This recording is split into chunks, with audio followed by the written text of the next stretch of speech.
একটা জিনিস মনে রাখতে হবে, স্বাভাবিক ব্যাপার আর বিশেষ ব্যাপার দুটো এক জিনিস না। আমাদের এখানে যে আপনার যে সংস্কার কমিশনটা হয়েছে, সংস্কার কমিশনের প্রধান কে? প্রধান তো স্বয়ং প্রধান উপদেষ্টা, এবং তিনি কিন্তু এই জুলাই সনদে স্বাক্ষর করেছেন।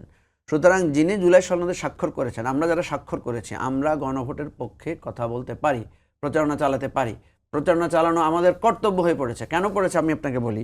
এই যে জুলাই অভ্যুত্থানটা, এটা তো আইনকে উল্টিয়ে দেয়, এটা তো সংবিধানকে। আপনি দেখেন প্রধানমন্ত্রী সোকল যদি আমরা ধরে নিই যে তারা বলছেন যে তারা বৈধ নির্বাচিত, তো বৈধ নির্বাচিত প্রধানমন্ত্রী পালিয়ে গেল কেন? তার পালিয়ে যাওয়াটা কি বৈধ? তাহলে এইটা এমন একটা গণ অভ্যুত্থান যেখানে এই পালিয়ে যাওয়াটাকে আপনি মানে মুক্তির একটা সংগ্রাম হিসেবে আপনি অভিহিত করছেন, গণ অভ্যুত্থান হিসেবে অভিহিত করছেন।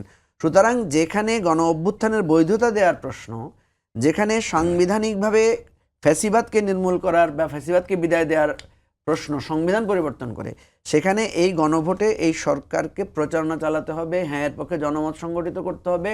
এবং যেহেতু এবারের এই গণভোট নিয়ে বলা হচ্ছে যে এখানে অনেকগুলো বিষয় আছে, এগুলো সহজবদ্ধভাবে মানুষ যাতে ভোট দিতে পারে, সেগুলোর জন্য সরকার অবশ্যই মানুষকে উদ্বুদ্ধ করবে এবং হ্যাঁ এর পক্ষে প্রচারণা চালাবে। আমি মনে করি এটা তারাই শুধু বিরোধিতা করতে পারে যারা বেসিক্যালি ফ্যাসিবাদকে চায়।